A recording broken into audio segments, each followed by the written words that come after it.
asalaamaaleykum mbokk yi ñu ngi leen di nuyu di leen ñaanal jàmm yéen ñi di seetaan seen bii di Kane Solution jërë ngeen jëf.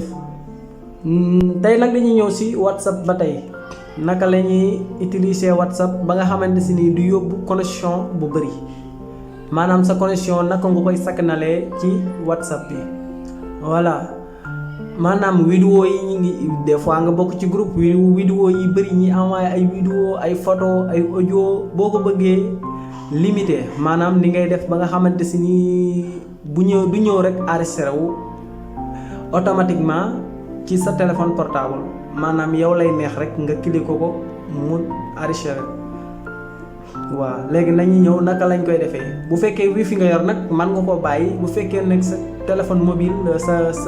mobile SIM ngay connecté naka nga koy limité voilà dañuy ñëw si WhatsApp fii. léegi bala ñoo ñëw nag ñi ngi ñaan nga abonné bu fekkee abonné gi yow nga abonné bés cloche notification bi parce que abonné boobu moo ñu yokku njàmbaarte ci li ñuy def. dañuy ñëw si WhatsApp fii ngay bës boo ñëwee WhatsApp léegi da ngay ñëw fii si ñetti tomb yi boo ñëwee ñetti tomb yi nga ñëw fii paramètre boo bësee paramètre nga ñëw fii ngay ñëw utiliser données de stockage boo ñëwee fii léegi da ngay ñëw fii mobile ngay commencé bu fekkente si nii da nga bëgg bu fekkee da ngay connecté bu fekkee connecté woo wifi di connecté sa carte SIM bu fekkee nag moom ngay connecté boo bëggee utiliser données mobile bi bu fekkente si nii da ngaa bëgg a limité maanaam ku la envoyé vidéo des fois nga bokk si groupe vidéo yu bëri ku la envoyé vidéo du ñëw automatiquement maanaam yow lay neex rek nga enregistré ko yow mu neex la doo ko enregistré. waaw ak audio yi ak photo yi ak yeneen ak yeneen yoo xamante si nii neexu la daal bëggoo mu enregistré wu fii ngay bës boo ñëwee fii voilà gisoo photo boo bëggee ku la envoyé rek photo mu ñëw si sa téléphone portable maanaam mu ñëw automatiquement enregistré wu da ngay bës nii gisoo xam nga nii la boo defee nii boo bësee nii mu dugg léegi man dama koy dindi parce que su may connecté sama puce Orange wala Free wala Expresso connexion bi day gaaw a jeex léegi boo bëggee sakkanal connexion bi da ngay kose yii yëpp mu dañ nii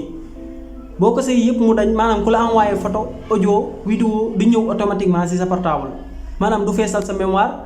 te aussi tamit dina tax sa connexion di sakkan voilà léegi nga bës nii